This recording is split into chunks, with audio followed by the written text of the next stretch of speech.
Hey, Bills Mafia. We know there's only one topic every day. All Bills, all the time. And now Matt Beauvais and Sal Capaccio are going really deep, talking Bills all year long, because it's always game day in Buffalo.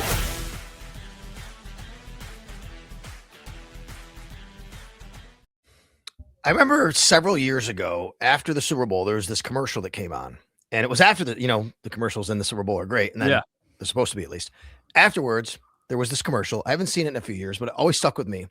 And it was the song from Little Orphan Annie, "The Sun Will Come Out Tomorrow," right? And it had all these different football people. And like John Gruden was one person. There was a player, maybe like Tony Romo, anybody. And at the very end, it said, "Everybody's 0-0." Yeah. And that's the way we are today here after the Super Bowl. Everybody's 0-0. Welcome to the start of the next season, even though it's not the new league year yet. We are beyond the Super Bowl, and here we go into 2026. Good new year in a sort of way, I guess, Matt. Yeah, the way I said it tonight on television was, for the last 5 months, we've talked about things that have happened. We now will spend the next 7 months talking about what could happen. And I enjoy that. I thoroughly love all of the hypotheticals, all of the what ifs, all of the uncertainty that surrounds this next wave of what the calendar looks like. I'm going to miss football. I think the Super Bowl to me is always a very bittersweet day for two reasons. First off, it's a reminder we're done with football, NFL football, until September, and that stinks. It's a long time to have to go. It has also become increasingly difficult to watch now that the Bills have gotten good and have been so close to getting to the Super Bowl. And I know you take yourselves out of it, but I just kept thinking yesterday, like, I feel like I should be there covering that game. I feel like I should be covering a Super Bowl. I haven't had a chance to do that yet. Bills fans, they feel like they should be watching their team in the Super Bowl. I bet every single person who was watching the Super Bowl at a party yesterday, at some point in the party, somebody said, think the Bills would be winning right now? Like, could the Bills beat this team? Everybody had some sort of variation of that conversation. So the Super Bowl is always a little bit of a bittersweet day, at least for me. But I'm excited to kind of shift our focus into the next wave of the offseason.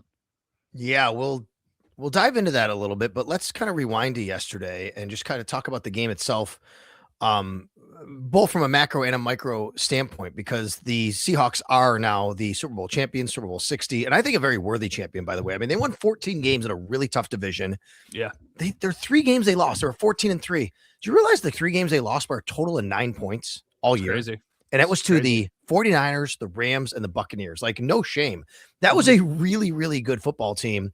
And they proved it from the start of the year pretty much. They did lose their first game from the start of the year till the end of the year. And I have no problem with them, being the Super Bowl champions, obviously, outside of the fact of what you said, which is right. We thought we should be there, covering the Buffalo Bills in this particular game. That being said, though, when you look at how they did it, you look at their team and how they're built, what stood out to you, independent of the Bills, what stood out to you about this Seattle Seahawks team and them being the champions? Just how dominant the defense was and their way of shutting down a team. And I know that there's been a lot of comments made about the Patriots and how legitimate of an opponent they are and all of these things. And some of the criticism I think is fair. Some of it I feel like is a bit excessive. They did still get there.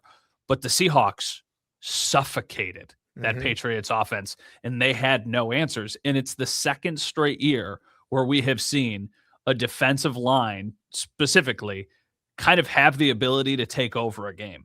And I, of course, immediately think about the Bills. And I can't tell you when I have ever seen the Bills defensive line.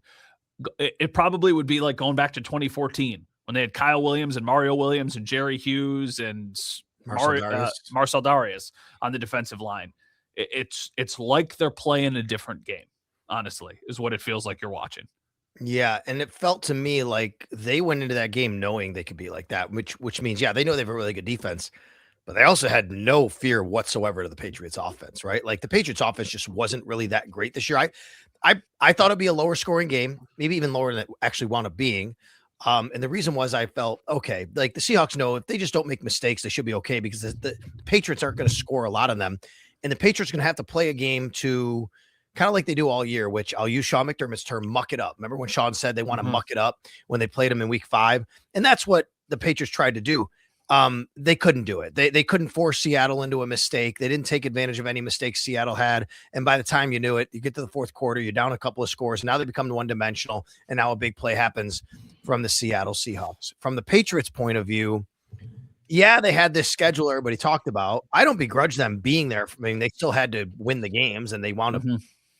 But they certainly, to me, were a team that had a lot of flaws that you look at and go, okay, well, I'm not sure if the best team in the AFC was actually there. They definitely could be the Buffalo Bills. I think the 3 best teams in the AFC were teams that were in the playoffs. Actually, I could even make the argument that the 4 best teams in the AFC, one of them wasn't in the playoffs, depending on what the Ravens are. But I think that the Bills, the Jags, and the Broncos all would have had a much I don't think they would have won the game, but I think it would have been a lot closer of a game. Like, I just do not see a world where the Bills are playing in that game where they are just getting absolutely destroyed, because they never get destroyed. But they did not get there. So that is why they have a new head coach, and that is why we have all of these criticisms of the roster and where they go from here, and there is so much uncertainty. The Patriots did. The Patriots leapfrogged to the Bills. Now it's the Bills' opportunity to leapfrog them again and try and replicate what they just did, get to the Super Bowl, and ultimately try and have a different outcome. You know, I didn't know how we were going to start the show today, but one of the first things I did this morning was look up the Super Bowl odds for next year, because naturally it's one of the things that immediately gets talked about. Yes. The Bills have the best odds in the AFC to win the Super Bowl next year. That is not an opinion. They're the AFC favorites. That is a fact. So, you know, I post that, and there's dozens of comments. The wide receiver room stinks. They can't rush the passer, blah, blah, blah. I didn't make the odds. I'm just passing along the information. They have the best odds to win the Super Bowl in the AFC, and they have the 3rd best odds in the entire NFL to win the Super Bowl, behind the team that just won it, the Seattle Seahawks and the Los Angeles Rams. That does not mean they are going to. You're probably sick of hearing about this, because they've had the best odds for a while now, for years now, and they still haven't gotten it done. But Vegas, who does not give away money, thinks that the Bills are very likely to be a contender next year.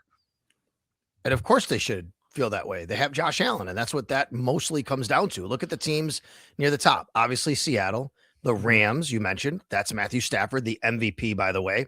And then if you're looking at the same odds I am, it's the Bills and the Ravens, a team that didn't even make the playoffs, tied for the best odds in the AFC. Oh, I didn't see that, actually. I saw different odds on DraftKings. Let me see the ones I could find. The one I have is from FanDuel. Okay. The one I have is from FanDuel. So what do you have?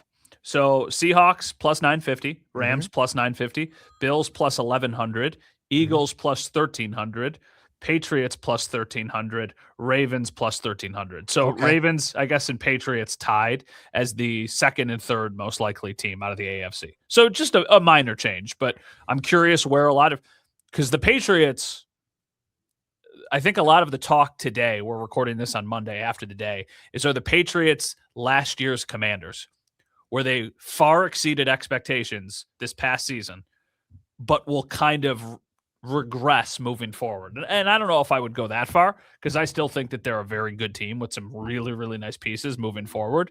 But all of a sudden now, first place schedule, the crossover divisions for the AFC next year are very challenging.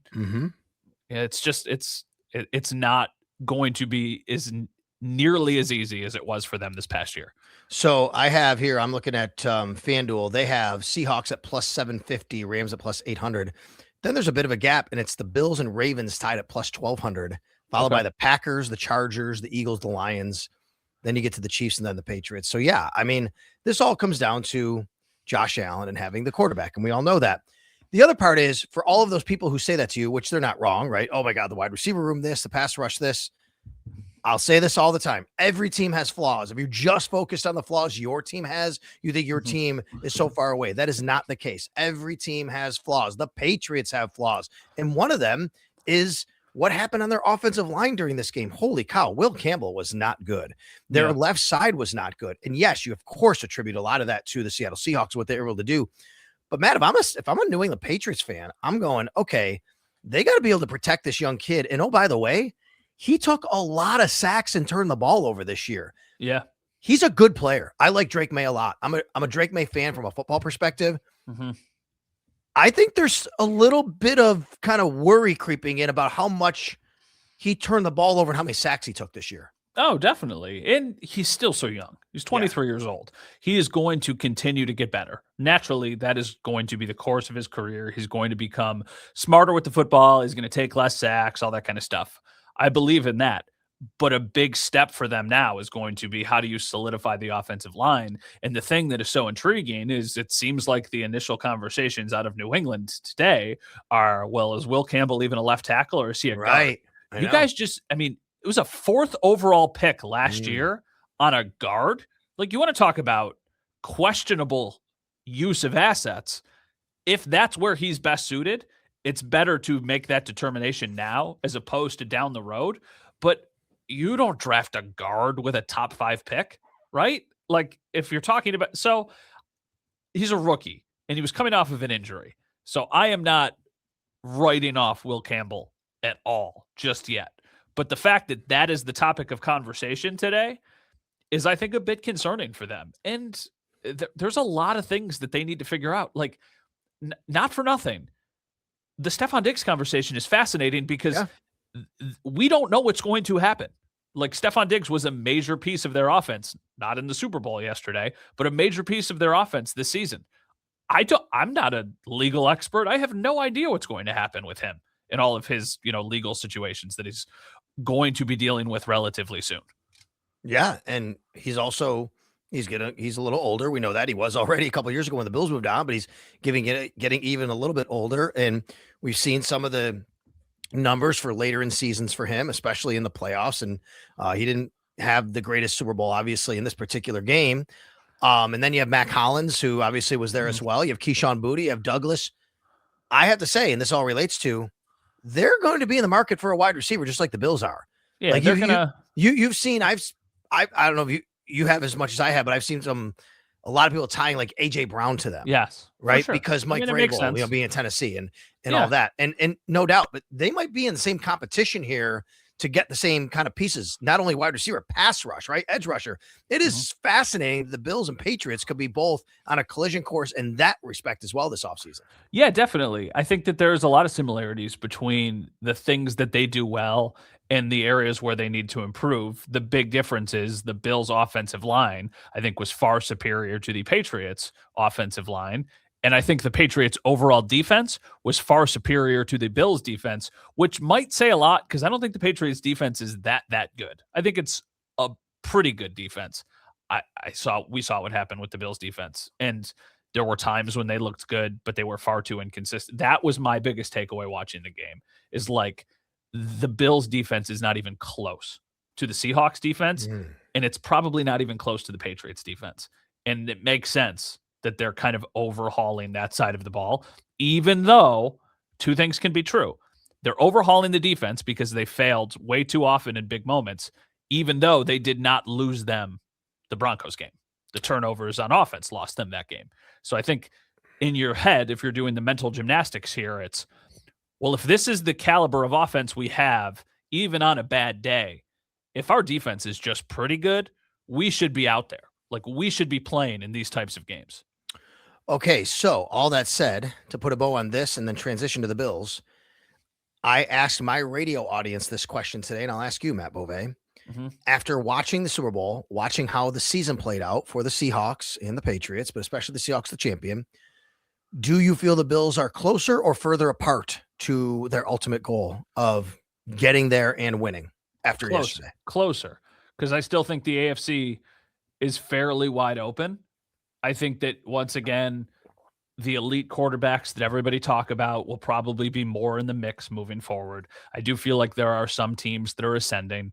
I think the Broncos are a very good team, but I also saw the Bills score 30 points on them with 5 turnovers. So I feel like the Bills offense can have success against some of those, not like the Texans defense, but I don't trust their quarterback situation. There's obviously questions with some of the other teams.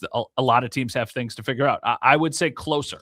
That doesn't mean it's a good position to be in, because we've said that for years, but I do think that they are very close to being the best team in the AFC.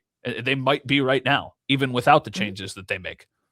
I don't disagree. And a lot's going to be done here over the next few months. It's all going to start with the scouting combine coming up in a couple of weeks. Free agency is March, I think 11th this year. It's a little bit earlier than what we're used to. And then the owners' meetings at the end of March, the draft at the end of April. And then, as I said a while back after the Bills lost to the Denver Broncos, and then they fired Sean McDermott, look, we're all going to be doing the business of football very soon. Well, that begins. Okay, it's always game day in Buffalo. Matt Bove, Sal Capaccio at Sal Sports on the YouTube side, of course, wherever you pod on the audio side. The Bills have most of their new coaching staff in place. I want to put something up on the screen right now to show everybody their coaching staff. All right, this is what it looks like right now. So if you take a look on the left, that's 2025. You take a look on the right, that's 2026. You know I love my spreadsheets and colors, okay? So that's why I did this way. So, and by the way, I use Sabres colors, of course, right? Somebody told me don't use like green and red because of people who are colorblind. So I try to avoid that. So that makes sense. You got the blue and the gold here. What stands out to me is there are more holdovers than non on the offensive side. And there are zero holdovers that we know of right now on the defensive side, which still could be because there are a few spots that we don't know about yet. We know, by the way, Ryan Nielsen is not coming back, but who knows about Dana Pellegrino and Rebrovich? My guess is it's all going to be changed out. I'm not really sure. But this speaks volumes to me, what we're looking at, Matt, and what we're, by the way, if you can't see it from the video side, the Bills have right now, every single one of the coaches they've hired on defense is a new coach. We don't know about a couple that could be retained, but as of right now, it looks like they're not retaining anybody on defense, whereas they are retaining about half their coaches on offense. And I think that speaks volumes about where they think they have to go this offseason from a philosophy standpoint. I agree with you, but my question now becomes, do the personnel moves that they make mirror the coaching moves that they have made? And obviously what we saw in the game on Sunday, where we're once again talking about the defense, is this going to be another year where they spend their first 5-6 picks in the draft on defensive players? If they do, how do they address wide receiver? How are you getting a wide receiver? Is this a free agency thing? Are you just going to plug and play pieces that are already on your roster into the potential holes on the offensive line? So I think it's very interesting because that tells me that there needs to be an influx of talent as well on the defense. You're not just bringing in new coaches to coach the same players, especially when there is a scheme change, which I know we have maybe talk about a little bit too much. It's not going to be a complete change in the way the Bills play football. Things are going to look different, and they're going to probably be more new players on defense than on offense. But how many more? Is this, hey, the defense looks completely unlike what we saw last year, week one, and the offense looks pretty similar with a new wide receiver, and that's it? Or is it a balance on both sides? So that's where I'm really interested in this offseason, because even with the chart you just showed of all the new coaches, I could see a world where there are still notable offensive changes moving forward. Personnel-wise, you mean?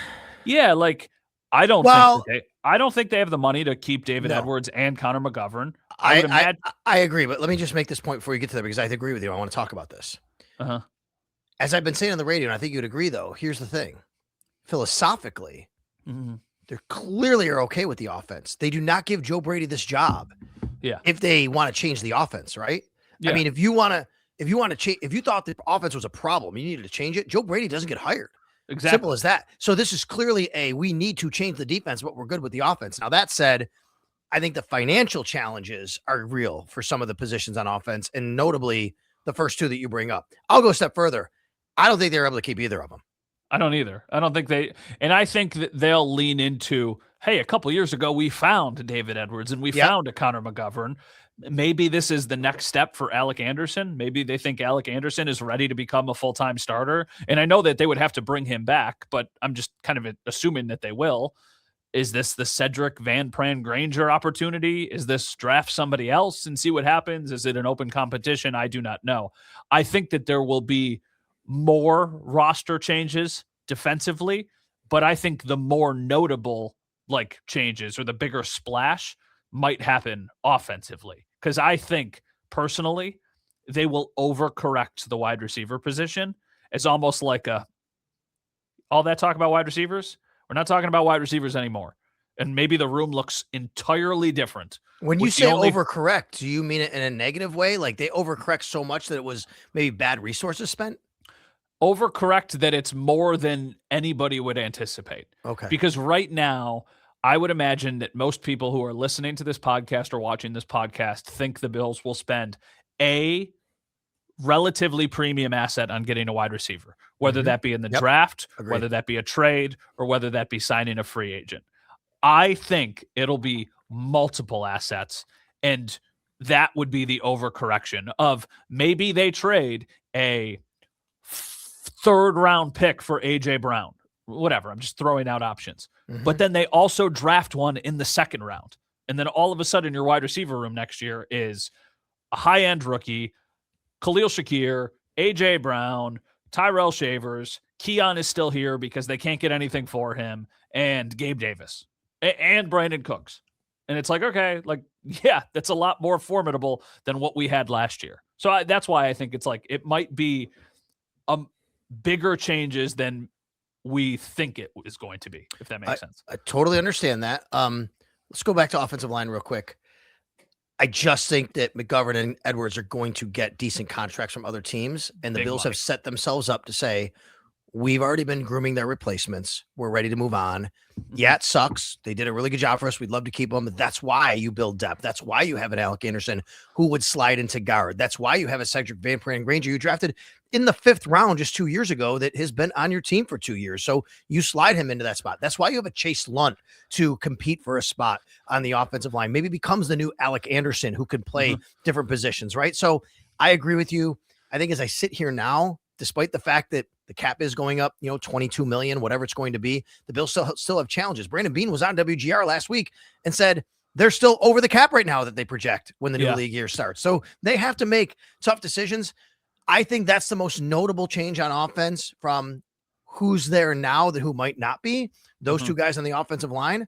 I agree with you that they'll make changes to bring people in at wide receiver. The challenge is, how are you going to do that? Because if you want to make a trade, it's got to come with assets, and you're going to have to pay a guy who's already under contract, most likely. Yeah, definitely. And if you want to do free agency, I just don't know. I mean, you don't have a ton of money to do that right now. Yeah, well, somebody, I was sitting at a Super Bowl party yesterday, and somebody was like, who the Bills should sign?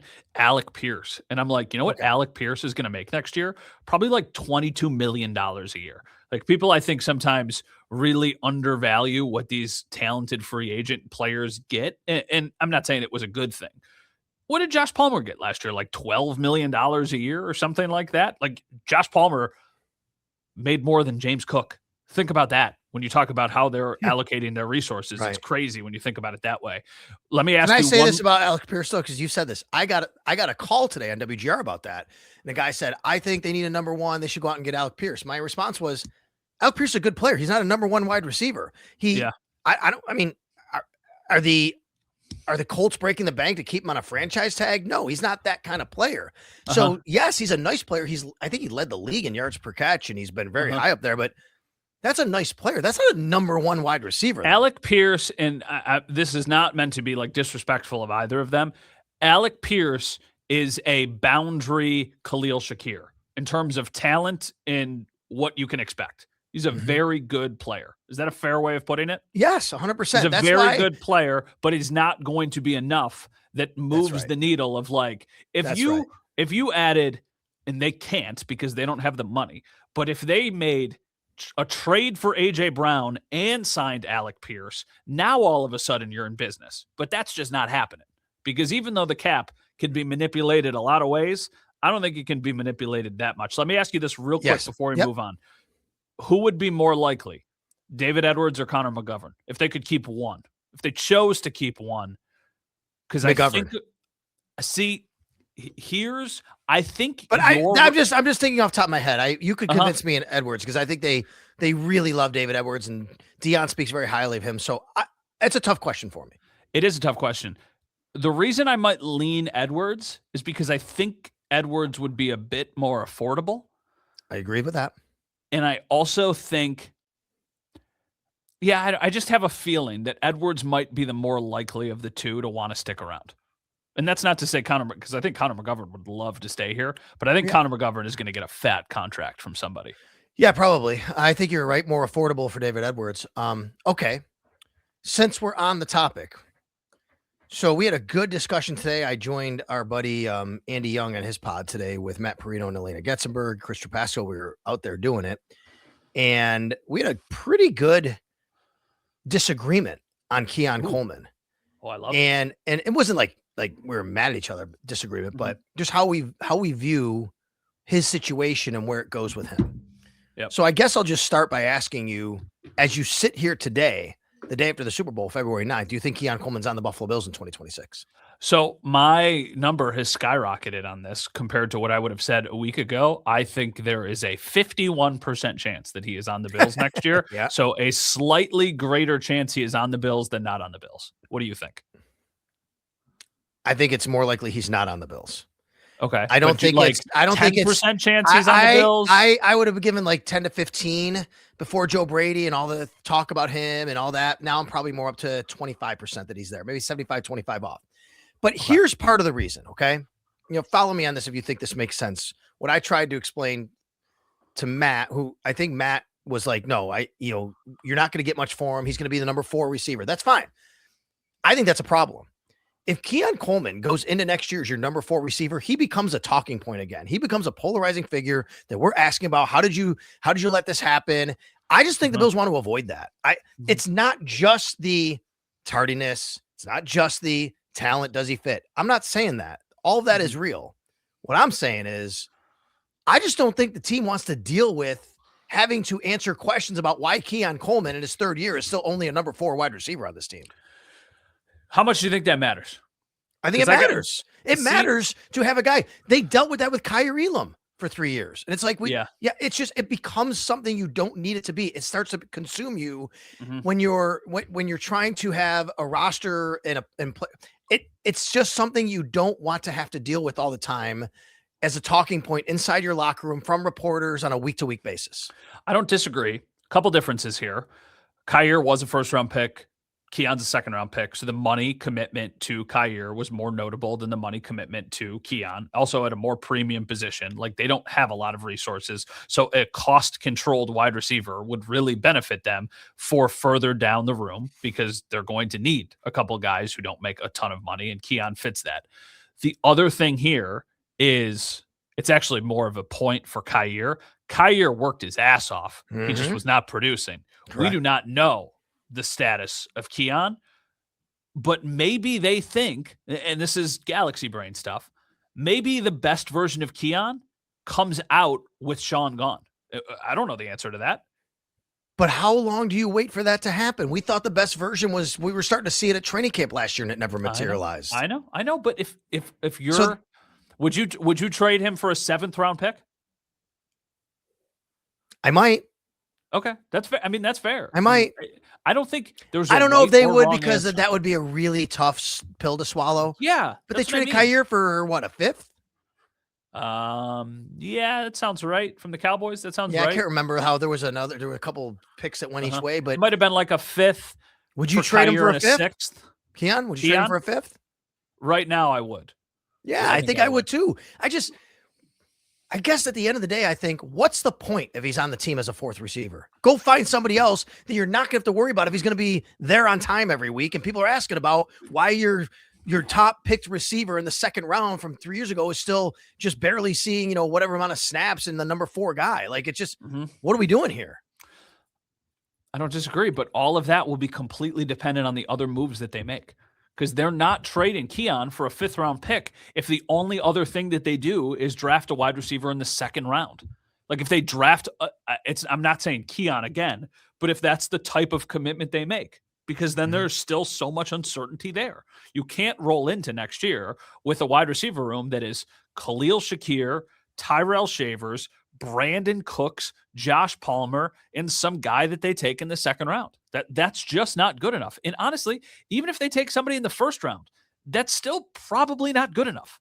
They need to do more than that. And I think that they will. Like, I'm confident that they will, because I do think that they believe the offense could reach a new level if they added a couple guys. I do think that for anybody who's worried that the Bills are just going to kind of stand pat, be conservative, say, you know what, we got this team here, we got Josh Allen, I don't think you should think that way. And here's why. and we've kind of made this point, going back a couple of weeks.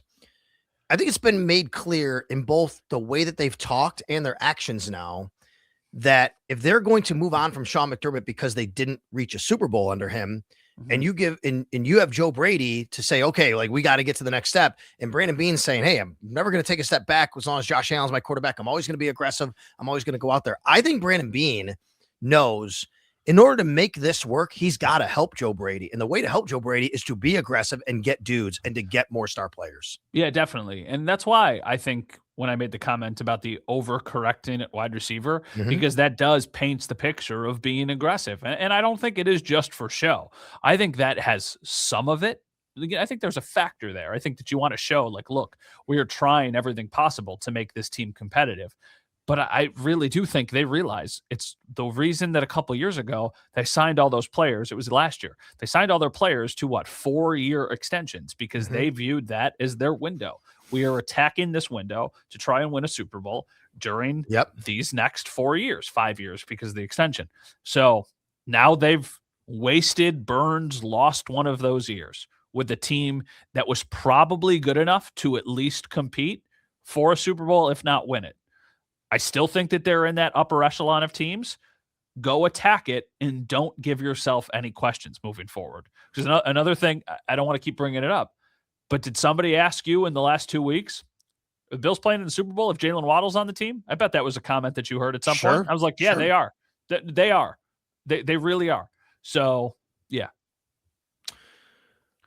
Is the starting safety opposite Cole Bishop on this roster right now? No, it's not.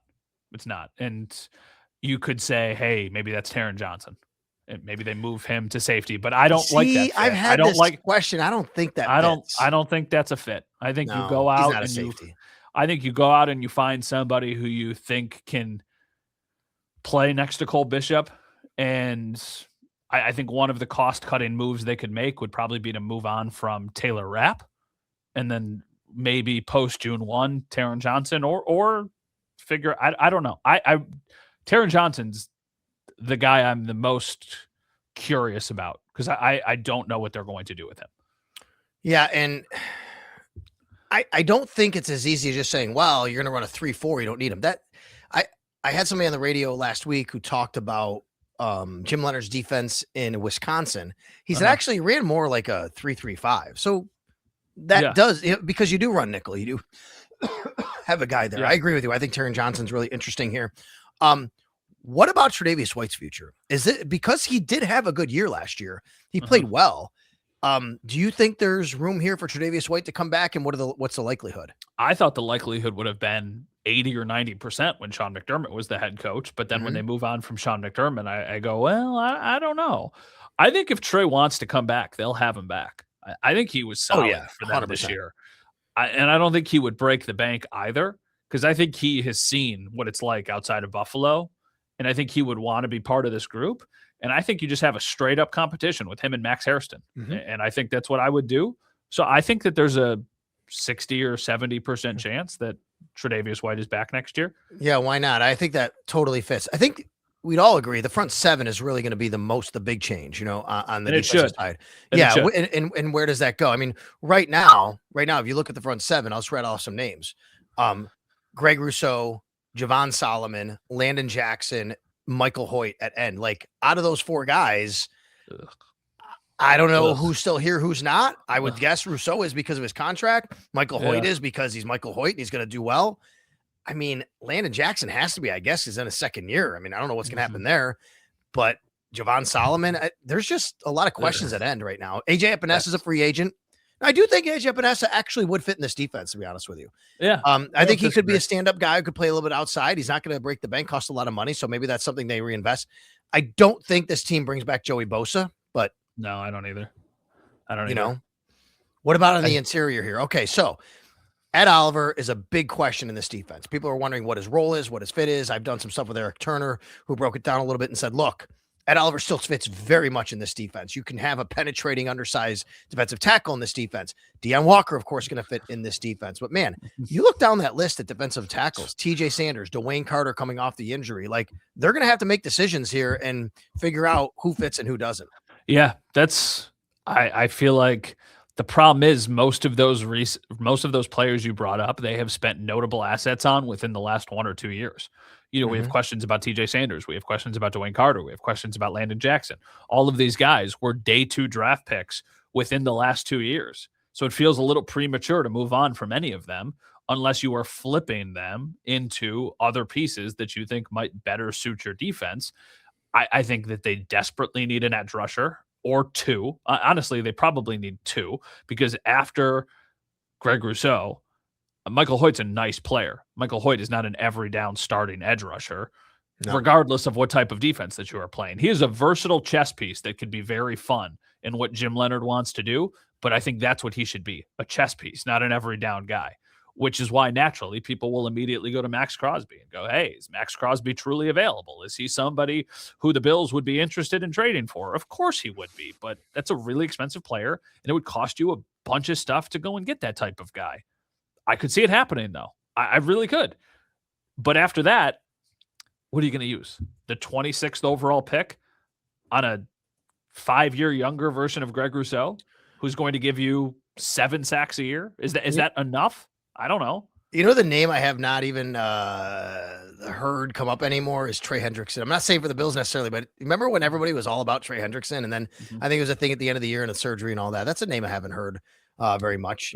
I don't know if it was like a real report, but I saw that there's consideration from the Bengals of franchise tagging him. Oh, I'm sure there could be. I mean, I wouldn't doubt if they're, trying to play that game a little bit. I'm thinking about linebacker too, to kind of wrap up and go through some of the positions here. Obviously, Terrell Bernard's here. Look at the extension he signed. And I actually think this could be a good change for Terrell Bernard. I think Terrell Bernard as an inside linebacker might be better than a 4-3 middle linebacker. I agree. I wonder if Dorian Williams fits as the other inside linebacker. And right now we're assuming, I would think you would too, that Matt Milano isn't on the team because he's got an expiring contract. They could actually sign him and save some money instead of having the void year count for $11 million. They can sign him to an extension. That is a possibility, by the way. But we'll see what he's obviously had some availability issues, but Dorian Williams is going to the final year of his rookie contract. And some people think he could very well fit at that, 3-4 inside linebacker spot. Who's more likely to be back, Shaq Thompson or Matt Milano? It's a good question. More likely, probably Shaq because of the financials. I would agree with you there.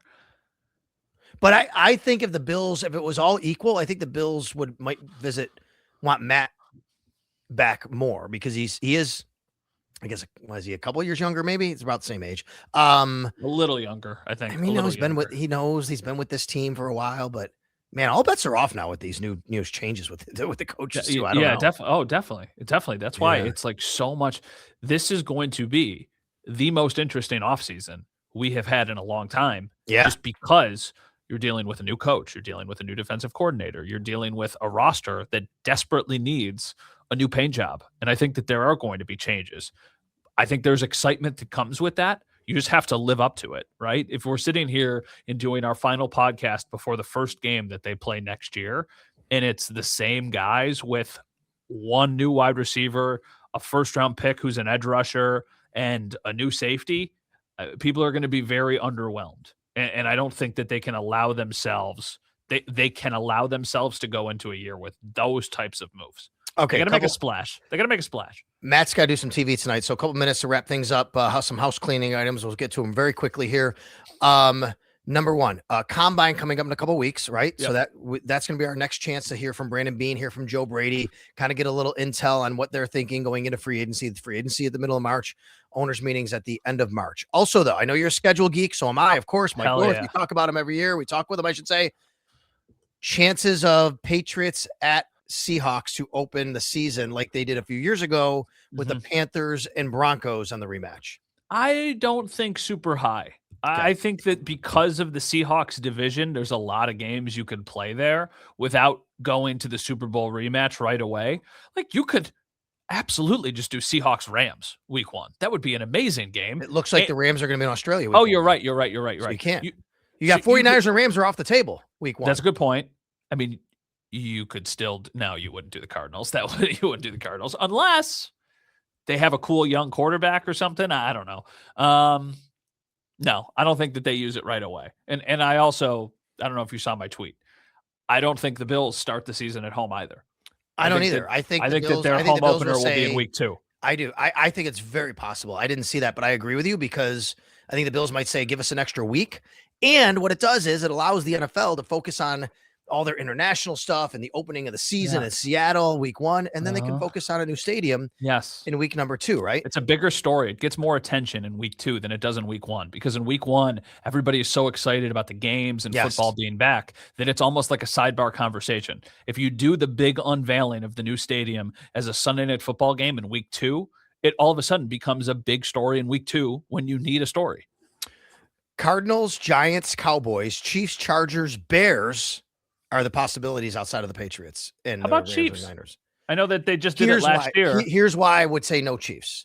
It would have to come down if they knew Mahomes would be ready. If not, I'm not sure. Which brings me to, what is that first game for the Bills? What is week 1? Week 1, Bills at Patriots at night, and then week 2, Bills host something at night in the new stadium. Week 1, Bills at Broncos in a primetime game. Okay. An AFC divisional rematch, just like they did with the Ravens last year, where this time the Bills are going on the road to Denver. And I could see it being a Sunday Night Football game, but a Monday Night Football game. Like a Monday Night Football, Bills at Broncos game makes a ton of sense to me. And then Patriots at Bills week 2 to open the new season? Sunday Night Football, exactly. Right. Exactly. Or if they want to be cheeky, they could just do Jets at Bills in week 2 and have the new stadium open with you know what I mean? Like, they love that long-term storytelling. And while it's not the sexiest opponent, I bet the Bills would much rather play the Jets in their first game of the new stadium than the Patriots. Okay, last thing. Are you one of these people who thinks the day after the Super Bowl should be a holiday? Yeah, it should. And next year we get that, right? Next year you get that. Day, and so next year, everything is pushed out a week because Labor Day is the latest day possible, September 7th. You can't get any later than that. So the season doesn't start till the 13th, essentially the following Sunday, which means Super Bowl isn't until Valentine's Day in LA, February 14th. And then the next day is President's Day, leading into what is here in Western New York winter break for a lot of people. So it's a bit different next year. And you do get that federal holiday. I know not everybody's off. I get it. But you do get that holiday the day after the Super Bowl next year. So. Yeah, which will be awesome. I mean, we don't get it, right? And I hope that next year we're on a weird flight coming back. Your wife gets it. She's a teacher. Oh, yeah, she gets it, but I don't get it. I'm like, wait a minute, because kids are off school. Yeah. No. Her school district is actually one of the few districts that still does the 2 weeks at Easter. This is what I had when I was growing up. I like that, actually. I think that even though you can split it up and get something away in the winter, because 2 weeks is substantial. But long story short, I hope next year on February 15th, I am flying back from Los Angeles, getting ready for a parade a couple days later. Me too. And you know what? That's why I've always waited a week to schedule a vacation after the Super Bowl. Next year, you can't do that because February break always coincided with the following week after the Super Bowl. That's this year. So guess what? I'm here this week. And then Matt, Saturday, headed to New York City, going to see MJ the musical on Saturday night. Oh, it's fantastic. And then on Broadway, by the way, because I missed it in Buffalo, getting on a cruise ship in New York City. Never did this before. Headed to the Bahamas for a week. Oh, that's fun. That's really exciting. There you go. So that's where I'll be. And then I'll see you in Indy after I get off the cruise ship. Just fly right to Indy. Just saying, next year's Super Bowl is on ABC. And as somebody who works at a local ABC station, there is nothing that I could want more than the Bills playing in the Super Bowl on an ABC station. That would be amazing. So if we waited all of these years for them to finally get there, now would be a good time to do it in a new stadium and on a network where, we would love it. It would be really, really good for our product if we were able to have the Bills in the Super Bowl on ABC. All right, let's try and we'll do one more of these before I head away for a week, and then we'll circle back, and then we'll be at the combine together, and we'll talk about what's happening in Indianapolis. Matt has to do some TV, and you can always find him on TV at WKBW TV Channel 7, of course, in Buffalo. Follow me, find me, WGR Sports Radio 550. Thanks a lot to our producer, Mike Robier. We'll talk to you next time on It's Always Game Day in Buffalo.